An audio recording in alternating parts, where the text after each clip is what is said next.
Voilà mes chers frères et sœurs, bonjour. Content de pouvoir partager de nouveau la parole de Dieu avec vous et de lire ensemble quelques textes dans l'Écriture. Je vous propose la lecture ce soir dans le livre de Jérémie au chapitre 29. J'ai pensé à ce texte qui m'a fait beaucoup de bien en le lisant déjà pour moi-même, mais combien il était encourageant et je voulais le partager avec vous. Le livre de Jérémie au chapitre 29 et à partir du verset 1. Nous faisons la lecture dans ce chapitre de l'Écriture. Et nous y retrouverons un verset qui est très bien connu, mais c'est bon peut-être de le revoir et dans son contexte et de comprendre justement la portée des paroles qui sont ici exprimées par le Seigneur. Jérémie chapitre 29, je vous propose la lecture donc à partir du verset 1. Il est écrit ceci: voici le contenu de la lettre que Jérémie le prophète envoya de Jérusalem au reste des anciens en captivité, aux sacrificateurs, aux prophètes et à tout le peuple que Nebuchadnezzar avait emmené captif de Jérusalem à Babylone, après que le roi Jéconia, la reine, les eunuques, les chefs de Juda et de Jérusalem, les charpentiers et les serruriers furent sortis de Jérusalem. Il la remit à Éléasa, fils de Shaphan, et à Guémaria, fils de Hilkija, envoyés à Babylone par Sédécias, roi de Juda, auprès de Nebuchadnezzar, roi de Babylone. Elle était ainsi conçue. Ainsi parle l'Éternel des armées, le Dieu d'Israël, à tous les captifs que j'ai emmenés de Jérusalem à Babylone. Bâtissez des maisons et habitez-les, plantez des jardins et mangez-en les fruits. Prenez des femmes et engendrez des fils et des filles. Prenez des femmes pour vos fils et donnez des maris à vos filles, afin qu'elles enfantent des fils et des filles. Multipliez là où vous êtes et ne diminuez pas. Recherchez le bien de la ville où je vous ai mené en captivité et priez l'Éternel en sa faveur, parce que votre bonheur dépend du sien. Car ainsi parle l'Éternel des armées, le Dieu d'Israël: ne vous laissez pas tromper par vos prophètes qui sont au milieu de vous et par vos devins. N'écoutez pas vos songeurs dont vous provoquez les songes, car c'est le mensonge qu'ils vous prophétisent en mon nom. Je ne les ai point envoyés, dit l'Éternel. Mais voici ce que dit l'Éternel: dès que 70 ans seront écoulés pour Babylone, je me souviendrai de vous et j'accomplirai à votre égard ma bonne parole en vous ramenant dans ce lieu. Car je connais les projets que j'ai formés sur vous, dit l'Éternel, projets de paix et non de malheur, afin de vous donner un avenir et de l'espérance. Amen. Donc voilà le texte fameux que nous connaissons fort bien, que je voulais un petit peu rappeler dans le contexte actuel que nous traversons. Il est bon de pouvoir réaliser ensemble que Dieu n'est absolument pas démuni, qu'il n'est absolument pas limité et que bien au contraire, il a le plein contrôle de tout ce que nous pourrions vivre, endurer en tant que chrétiens, mais aussi, je dirais, par rapport à tout ce qui peut se passer autour de nous. Bien sûr que quelques-uns diront dans ce cas-là, s'il maîtrise tout ce qui se passe et il en a le contrôle, pour quelles raisons laisse-t-il faire? Pour quelles raisons toutes ces choses sont-elles arrivées? Je crois qu'il nous faut faire preuve de beaucoup d'humilité dans ce que nous pourrions imaginer, penser au sujet de Dieu. Il s'agit simplement de comprendre qu'il est au-dessus de tout ce que nous pourrions imaginer et que si nous avons l'humilité et si nous avons de la bonne volonté pour être attentifs à l'écoute, nous pourrons comprendre ce qu'il souhaite nous faire réaliser. Que dit le texte que nous avons lu? La Bible nous parle ici d'un contexte qui n'est pas aisé, qui n'est pas simple, qui est d'ailleurs assez compliqué. Jérémie le prophète va rédiger une lettre poussée par le Seigneur, une lettre qu'il va adresser, il nous est dit dans ce texte, au peuple qui avait été emmené en captivité. Du moins le reste des anciens, dira-t-il, dans ce texte, dans cette lettre qu'il écrit. La Bible nous dit qu'il va s'adresser à tous ceux qui ont été emmenés, au reste des anciens, aux sacrificateurs, aux prophètes. Il nous est dit à tout le peuple que Nebuchadnezzar avait emmené en captivité de Jérusalem à Babylone. C'est un contexte donc que nous devons reconnaître assez pénible, assez difficile, la séparation, l'enlèvement des familles, la distance, loin des yeux, loin de tout ce qu'ils avaient connu, se retrouver dans un contexte assez particulier, une ville, un pays qui n'est pas le leur, avec une culture, des traditions, une religion qui n'est absolument pas la leur. Et voici que Dieu va parler par la bouche du prophète dans ce texte fort du verset 11. « Je connais les projets que j'ai formés sur vous, projets de paix et non de malheur, afin de vous donner un avenir et de l'espérance. » Quelle parole encourageante, extraordinaire, mais en même temps, considérant le contexte, on se dit... Mais quels sont donc ces projets que Dieu a formés? Quelles sont donc ces choses dont il est en train de parler? Vont-elles vraiment s'accomplir? Est-ce finalement une fable ou, je dirais, les élucubrations d'un prophète, d'un homme qui ne réalise pas bien ce qu'il est en train de dire? À la manière de tous ceux et celles qui pourraient se poser cette question aujourd'hui, de se dire, mais que font-ils, ces hommes, ces femmes, professant Dieu, croyant en Dieu? Est-ce bien réel? Ont-ils les deux pieds sur terre? Réalise-t-il ce qui se passe? Bien entendu, nous sommes confrontés à des situations qui sont compliquées, qui sont difficiles, et pour lesquelles tous, les uns comme les autres, nous sommes, il faut le reconnaître, démunis. Nous essayons progressivement, petit à petit, d'appréhender, je dirais d'apprivoiser les circonstances. Des temps de confinement, des moments comme cela sont particuliers, et nous nous efforçons de nous adapter et de faire au mieux pour continuer à vivre. Je voudrais dire encore ici combien nos prières vont, et je crois que la prière reste encore quelque chose de profondément efficace. Dieu donne la force, renouvelle les forces, accorde courage, abnégation, détermination à tous ceux et celles qui sont impliqués, qui sont en première ligne. Et nous ne voulons pas oublier toutes ces personnes qui sont engagées en première ligne pour que les hommes et les femmes touchés par la maladie soient soignés, pris en main et qu'on s'occupe d'eux. Je crois que c'est quelque chose que nous devons en tant que chrétiens apporter dans la prière en demandant à Dieu aussi de faire grâce, c'est notre humble contribution. Maintenant, ce texte nous parle donc de ce contexte qui est difficile, qui n'est pas simple. C'est une lettre que le prophète Jérémie va adresser à ce peuple amené en déportation, en captivité. C'est de la captivité. Ils sont donc captifs, prisonniers, esclaves, pour quelques-uns retrouvés dans un contexte comme celui-là, en pleine captivité. Et pourtant, au milieu de cette captivité, Dieu a une bonne nouvelle.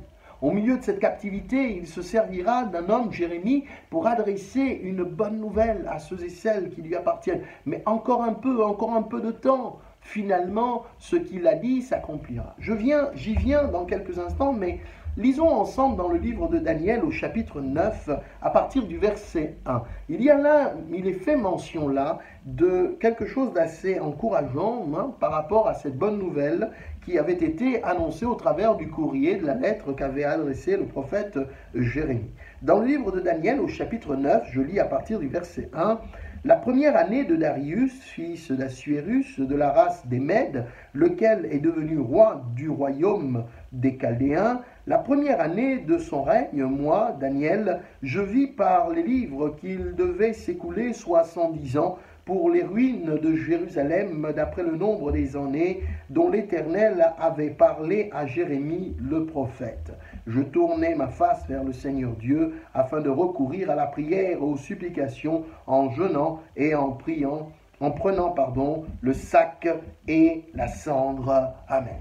Le détail est assez particulier et il saute aux yeux quand on lit ce texte dans le livre de Daniel. On retrouve ici un autre prophète qui, lui, s'exprimant, puisqu'il fait partie de ceux qui ont été emmenés en déportation. Daniel n'est plus sous le règne de Nebuchadnezzar, mais plutôt de Darius. Et voici qu'il peut dire ici, puisque c'est c'est dans ce contexte-là qu'il se trouve, lui, toujours en captivité.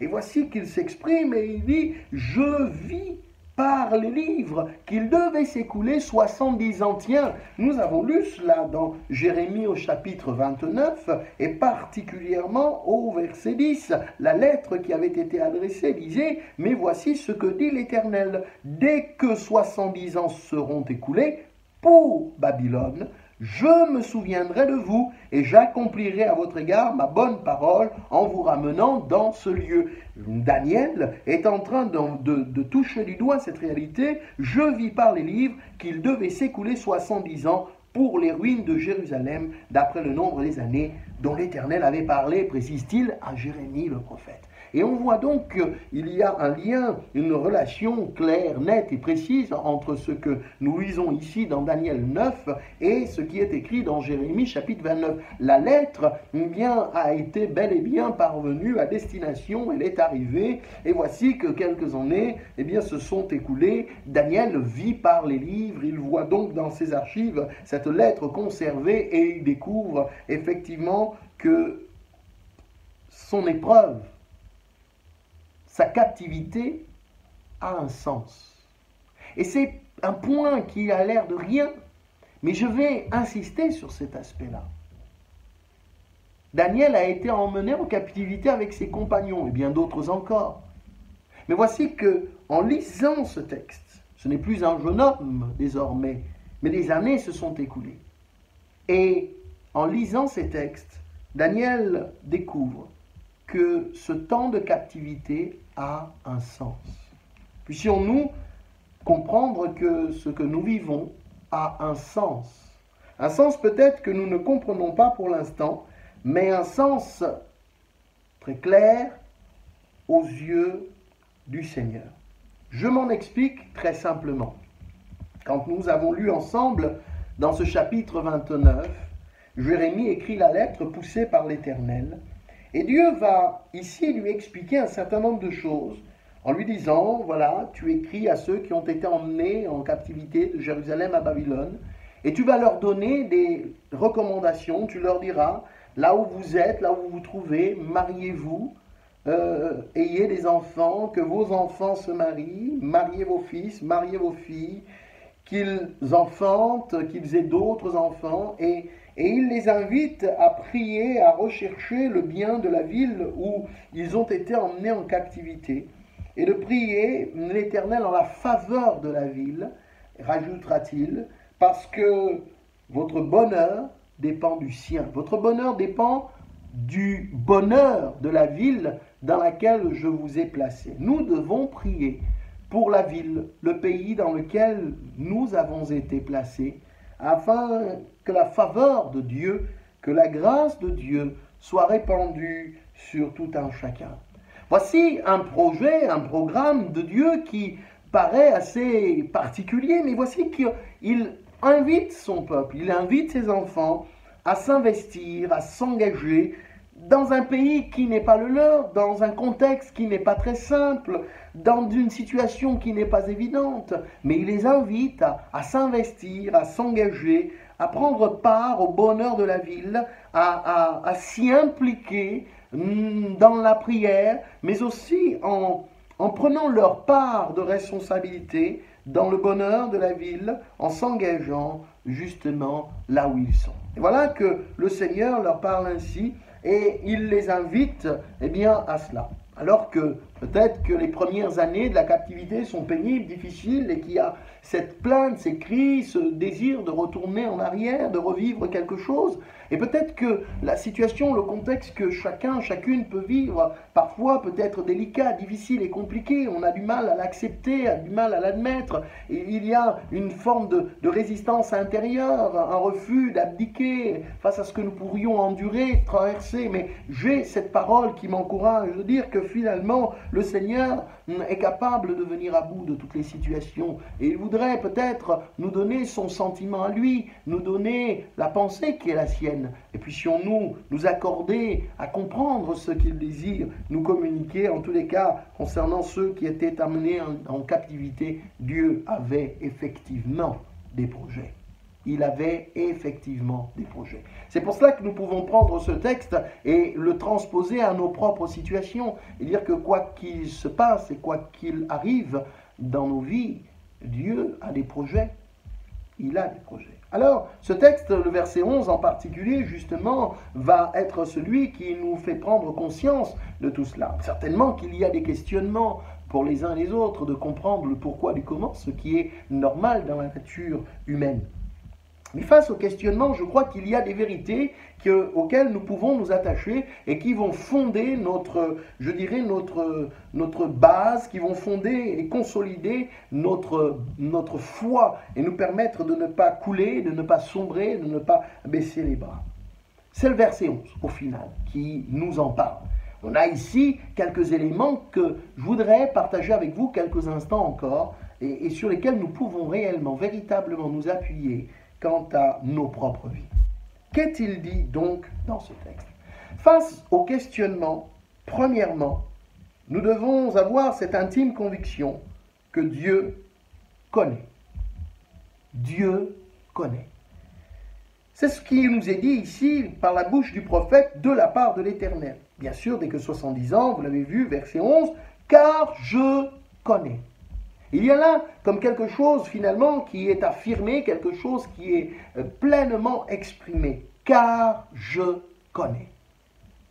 Car je connais comme une suite logique à ce qui vient d'être dit en amont. Les 70 ans vont s'écouler. Faites ce que je vous demande car je connais. Voilà ce que l'Éternel est en train de dire à son peuple, à ses enfants. Accomplissez les recommandations que je vous ai faites car je connais. Il est donc important de comprendre, excusez-moi, et de saisir ce que le Seigneur a à nous dire, car il connaît. Le texte d'origine, en hébreu, ici traduit ce verbe connaître par savoir, car je sais. On pourrait le dire de cette manière-là, de la part de Dieu. Car je sais. Faites ce que je vous demande, car je sais. Très intéressant. La traduction toujours du même mot en hébreu est renvoyée aussi à un autre verbe, distinguer. Distinguer. Car je distingue, dans le sens de discerner.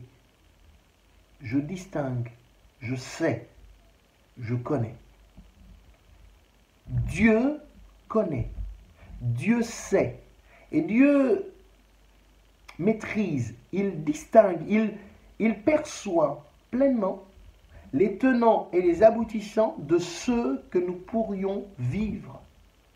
Cette vérité est importante. Le propre de l'être humain est d'avoir le besoin de maîtriser, de contrôler ce qu'il fait, et nous sommes souvent très mal à l'aise quand nous ne maîtrisons pas les choses. C'est dans notre nature, d'ailleurs, notre éducation, les études nous amènent vers cela. C'est l'explication de ce qui existe autour de nous. On nous communique une certaine connaissance qui nous permet d'appréhender un petit peu ce qui nous environne. Depuis les études que nous faisons, ici et là, nous apprenons à mieux connaître le corps humain, nous apprenons à mieux connaître la science, la biologie, la médecine, etc. On apprend à connaître. Et quand on ne connaît pas, quand on ne comprend pas, quand on ne sait pas, on est très mal à l'aise par rapport à cela. Et voyez-vous, la Bible nous dit ici que Dieu connaît, Dieu sait. Dans tout le contexte de ce que je partageais avec vous, concernant le peuple qui a été emmené en déportation, concernant cette position, ou ce cadre pas très confortable dans lequel il se trouve, Dieu fait retentir sa voix par la bouche du prophète en disant « Je sais, je sais. Je sais, mais non seulement je sais, mais je sais dans le sens que je perçois exactement ce qu'il en est de ta situation. Je suis bel et bien au fait, conscient de ce qu'il en est. Et je crois que ça, c'est déjà quelque chose de profondément réconfortant. Quand je vais voir un médecin parce que je ne me sens pas bien, il posera la question concernant les symptômes que je peux ressentir. Il demandera comment vous sentez-vous et il m'appartient donc de lui décrire ce que je ressens dans mon corps.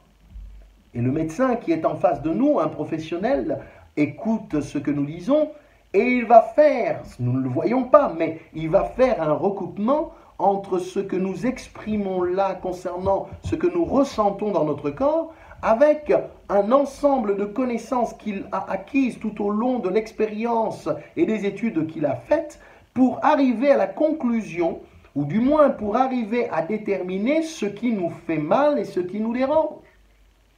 Ce dont je ne suis pas capable en moi-même.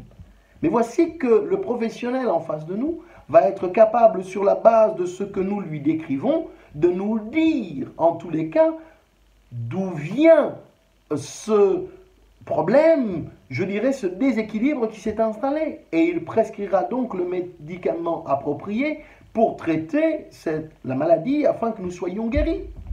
Voyez-vous, quand Dieu nous dit qu'il connaît, qu'il sait, il distingue pleinement tout le pourtour, l'ensemble de notre situation. Dieu connaît. Et ça, c'est quelque chose dont nous pouvons nourrir notre foi pour garder nos regards fixés dans la bonne direction, réalisant que Dieu n'est pas à côté, n'est pas perdu, n'est pas, je dirais, dépassé par les événements, il connaît. Alors, que connaît-il au final? Il est important de lire le texte dans son ensemble. Dieu connaît, oui. Que connaît-il? Entre autres, il connaît les projets. Voilà ce que l'Écriture nous dit. J'avance sur ces quelques mots. Deuxième partie, deuxième phase. Donc, premièrement, face au questionnement, ayons déjà cette certitude que Dieu connaît, Dieu sait, Dieu distingue ce qu'il en est de notre situation d'un bout à l'autre, du début à la fin. Deuxièmement, Dieu connaît les projets. Le texte d'origine ici traduit ce mot projet par dessein, les desseins, D-E-2-S-E-I-N. Dieu connaît les desseins, mais aussi les plans, c'est ce que ça veut dire. Dieu connaît les desseins, les plans, les projets. Ah, intéressant de constater que Dieu a des projets. C'est intéressant, on pourrait penser qu'il est bien loin de tout ce que nous pourrions vivre, mais la Bible nous dit de sa part qu'il connaît les projets. Ça veut dire que notre Dieu est un Dieu qui fait des projets. Notre Dieu est un Dieu qui a des plans. Il est un Dieu qui construit quelque chose, un chemin, un parcours. Il établit de façon claire et précise, je dirais, un ensemble d'éléments qui vont concourir, correspondre à sa volonté et qui, je n'en doute pas, vont être forcément en bénédiction pour chacun de nous. Dieu connaît, et ce qu'il connaît, ce sont les projets, les desseins, les plans. Et là, cet élément est intéressant parce que là encore, on a tous besoin plus ou moins d'établir des plans dans notre vie. On fait des plans, des projets, on imagine un petit peu, même si nous ne sommes pas toujours capables de tout, mais il est bon, malgré tout, de réfléchir à l'avenir, à ce que nous souhaitons, ce que nous désirons. On demandera à un enfant à un certain âge, à un certain niveau d'études, mais qu'est-ce que tu comptes faire plus tard quand tu seras grand? On lui demande donc de se projeter, on lui demande donc d'imaginer ce vers quoi il voudrait se destiner, la direction vers laquelle il voudrait aller. Et donc la Bible nous dit que Dieu connaît les projets, les plans, les choses qu'il a mises en place. Et voyez-vous, et pour qui? Pour qui? Des projets, des plans, des dessins. Oui, mais pour qui? D'abord la Bible nous dit, et continue, troisième point, Dieu connaît, oui, deuxièmement, les projets qu'il a formés, que j'ai formés sur vous. Ah, on en arrive donc à un point très intéressant. Dieu connaît les projets qu'il a formés sur nous. Dieu connaît les projets qu'il a établis. Le texte d'origine, là aussi, est intéressant. Dans sa traduction, Dieu connaît les projets qu'il a formés. Et c'est intéressant parce que les verbes qui traduisent ce mot en français « former » sont intéressants parce qu'ils se complètent. Dieu médite. C'est traduit « former » par « méditer ». C'est aussi traduit par « estimer », calculer. Et il y a même une extension qui fait allusion à un aspect artistement, artiste. Dieu connaît les projets qu'il a formés sur nous. Ça veut dire que, eh bien, on n'est pas là juste dans une espèce d'idée, de pensée comme ça qui traverse l'esprit de quelqu'un, mais on est vraiment dans une élaboration claire, précise. On est dans un mécanisme qui se met bel et bien en place, comme le mécanisme d'une montre, avec toutes ces petites pièces qui y a à l'intérieur. Je me dis, mais à quoi est-ce qu'elles servent, mais chaque élément posé dans cette montre, aussi petite soit-elle, est contributeur au bon fonctionnement de la montre. Et celui qui a imaginé ce processus, l'horloger qui a travaillé, sait la raison du pourquoi et du comment de cette pièce qu'il a placée à tel ou à tel endroit. Et c'est ainsi qu'il faudrait comprendre les choses. Dieu n'est pas hasardeux. Nous n'avons pas un Dieu qui teste un petit peu, qui essaye ou qui manipule. Non, la Bible nous dit concernant le fait qu'il ait formé les projets, il les a médités, il les a pensés, il les a calculés dans le sens qu'il a établi les choses, il a considéré qu'en faisant cela, ça produira cela, et ainsi de suite, les choses pourront aller dans la direction de ce qu'il a prévu pour nous. Il a estimé les choses, il a estimé ce vers quoi ça va aller, ce que ça doit produire dans les cœurs et dans les vies de ses enfants, car il est dit, les projets que j'ai formés sur vous, mes enfants, sur vous, mon peuple, ici, dans le contexte qui avait été emmené en déportation, parce que les 70 ans vont s'accomplir,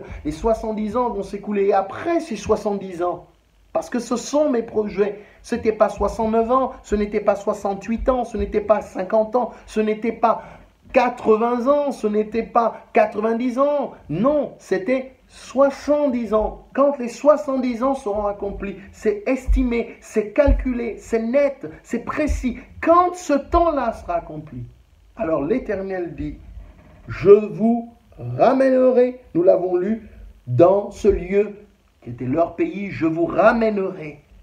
Voilà ce qui est écrit dans la parole de Dieu. Et on sent et on comprend donc que ce n'était pas plus ni moins, ce n'était pas avant, ce n'était pas après. Dieu avait pleinement fait les choses, établi les choses. La seule chose qui manquait, c'était que ceux et celles qui se retrouvent dans ces situations puissent prendre conscience du sens de ce qu'ils vivaient, comme je disais tout à l'heure concernant Daniel. Il s'agissait que ceux qui vivaient cette situation soient capables de considérer l'infinie sagesse de Dieu, sa préscience et sa capacité à déterminer et à préparer, méditer et à mettre en place les éléments qui vont correspondre, concourir au plan qui est le sien. Alors, il y a ce texte d'Ésaïe qui est intéressant, chapitre 55, Ancien Testament. Pardonnez-moi, Ésaïe 55, à partir du verset 8, car mes pensées ne sont pas vos pensées et vos voix ne sont pas mes voix, dit l'Éternel. Mes pensées ne sont pas vos pensées, mes voix ne sont pas les vôtres. Et combien il est important de nous attacher à cette réalité-là. Il y a les pensées des hommes, il y a les voix des hommes, les décisions, les choix, les chemins des hommes, et il y a les pensées de Dieu et les voies de Dieu, et la Bible nous dit que les voies de Dieu sont au-dessus de nos voies, les chemins de Dieu sont au-dessus de nos chemins, il est dit les pensées de Dieu sont au-dessus de nos pensées.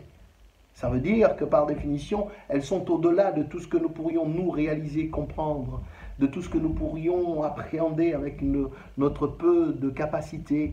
Mais voyez-vous, c'est réconfortant, encourageant, je dirais, de savoir que Dieu ne fait pas les choses au hasard. Oh, comment s'abandonner entre les mains de quelqu'un qui aurait fait les choses par hasard ou qui essaye un petit peu et qui n'est pas sûr de lui? Bien sûr que vous n'entreriez pas, vous ne monteriez pas dans une voiture avec quelqu'un qui ne sait pas conduire, vous n'auriez pas confiance. De même que si on vous demandait de monter dans l'avion et que vous demandiez, mais le pilote est-il expérimenté, a-t-il étudié, appris comment conduire, piloter un avion, et qu'on vous dise, ah non, c'est la première fois, il va essayer, il n'a jamais étudié, vous diriez, non, je n'y entrerai pas. Et voyez-vous, Dieu est expérimenté, Dieu sait exactement ce qu'il fait. Il œuvre de façon précise, c'est estimé, calculé, pesé, et il sait ce qu'il fait. Alors c'est important, dans ce que nous vivons, de pouvoir compter sur celui justement qui est le plus expérimenté. Notre Seigneur sait toutes choses et il nous tient par la main.